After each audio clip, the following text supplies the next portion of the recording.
a sinner, left my lover crying on the dance floor. I'm a sinner, I'm a sinner. Hey guys, welcome back to Selene. Let's try that other ending, shall we? Don't interfere. Sweat broke out upon his upper lip. Ethan closed his eyes. No. Ethan said it with a firm clarity. All the following words that came out of his mouth were more and more quiet until his lips moved silently. No, I'm sorry. I can't help. I'm sorry. He really was sorry. Sorry about his former life. Sorry for himself, desperately, to the point his stomach clenched with the painful spasm. Sorry for Hope. Sorry for the poor writer who was being dragged deep into a cold vortex of darkness. But what could he, Ethan, do against the darkness? He failed. Maybe he had skill to get the answer required, but they were buried too deep. At that depth, the water turned pitch black, and there were things in the blackness Ethan didn't know the names of. Didn't want to know. He took a deep breath, as if he actually about to die. Then he deleted the email.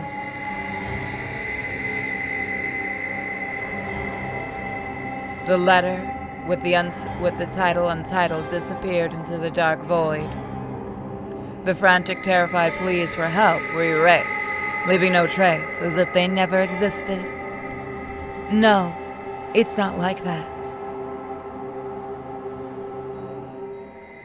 Hope once told him it was a bad time for Ethan to recall this. The information on the internet doesn't really disappear after you click delete. Most often it remains somewhere on the servers if you just lose access to it. You turn the mirror to the wall and pretend like it's your fancy. There was nothing wrong with the reflection. In that case, the silent scream didn't vanish. It was now trapped. Trapped where no one could hear it. I'm so sorry. Ethan covered his face with his hands. The mirror on the wall of Ethan's dark bathroom was reflecting a closed door.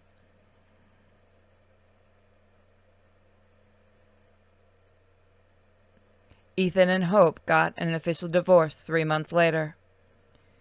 They never talked about everything that happened. What did actually happen? Over time, the horror you experience get erased from memory, fade, weaken. Such are the defense mechanisms of the human psyche. Oop. A mic fell. Oy. I know I'm not wearing my cat ears today. Dad loves you and never stood silently at the head of your bed, clutching a pillow in his hand for some reason. When you were 8, Uncle Jeremy didn't take you behind the barn, didn't show you anything or make you show anything. Grandmother's old wig does not, and never has, had any long spider legs. Ethan's psyche had notably suffered, but it was playing by the rules still. He wanted simple, coherent explanations, and he knew where to get them. Dr. Laura Stein was an island of clarity and sanity, and the horrors, as Ethan has discovered, fade from memory much better if you break them down into phallic symbols. Ethan wished he started therapy sooner. Who knows, maybe most of that nightmare could have been avoided. The police never figured out what happened, but even the clumsy versions suited Ethan much better than what he remembered. What he allegedly remembered. Week after week, Ethan felt like he was gradually recovering. Of course, he had to give up his career as an independent consultant in favor of a more predictable office job, but at least he had the money for proper therapy. And at some point, a small incident happened. Dr. Stein introduced an electronic registration system. As it goes with electronic registration systems, something went wrong on the second or third week. It turned out that three people had an appointment in the same time slot: Mr. Quinns, Mr. Harris, and Miss Merlees. The meeting felt awkward at first, but the tension faded surprisingly quickly. By mutual agreement, Mr. Quinns was the first to go to Dr. Stein's office. Ethan and Hope were left alone on the couch. They were both smiling, a little tense, but overall happy.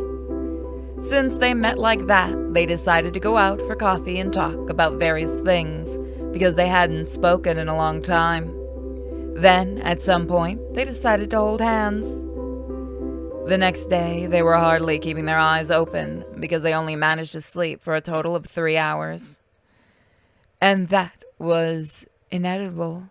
As in a relationship, you always have to sacrifice something. Who was that? Jesus, I forgot my voice was in this for a second. Hope leaned over the arm of the sofa and looked at Ethan curiously. He shrugged.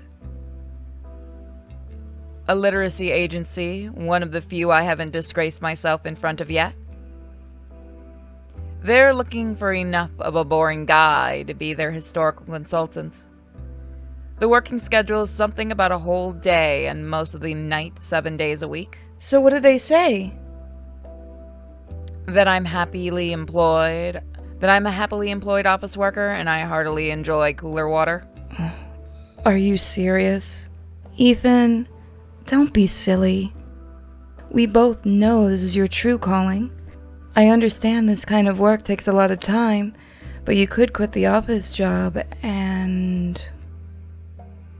I could, but I don't want to.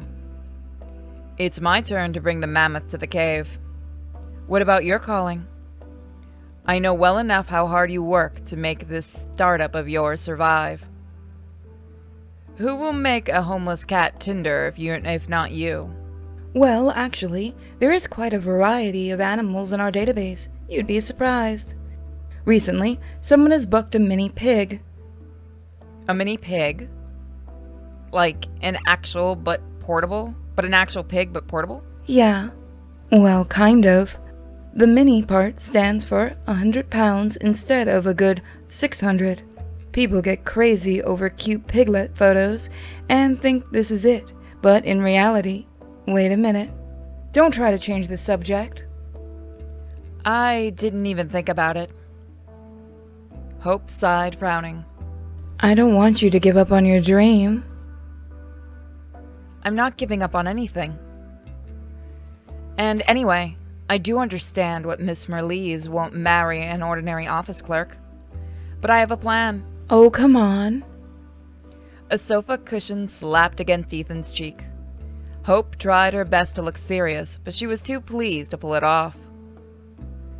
Besides, she was burning with curiosity. What's the plan? I'm writing a book on mythology. Wow. So now you're not only a popular history consultant, but also a talented writer. Guess I'll start getting used to that thought. Ethan grinned. Something of the sort, yes. And what's your future bestseller about? It seemed to Hope, just for a brief moment, that Ethan's eyes became round and shiny pools of black nectar. The chthonic gods of ancient Greece.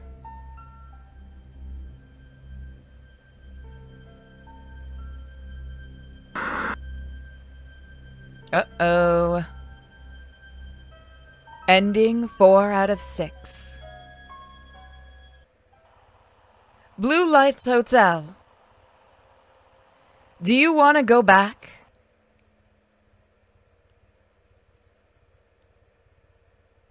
Something changed. But the question is, what changed?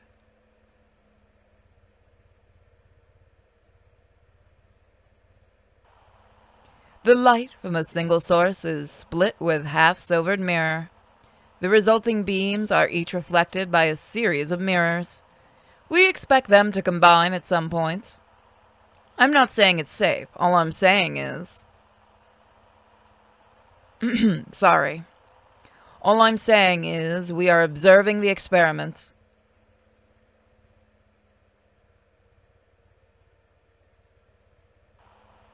Happy Dreamland!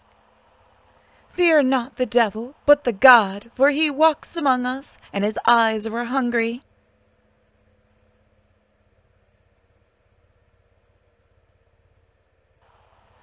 There are mirrors behind mirrors and doors behind doors.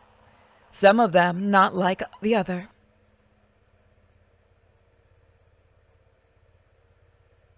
Well, guys, I think we leave it here.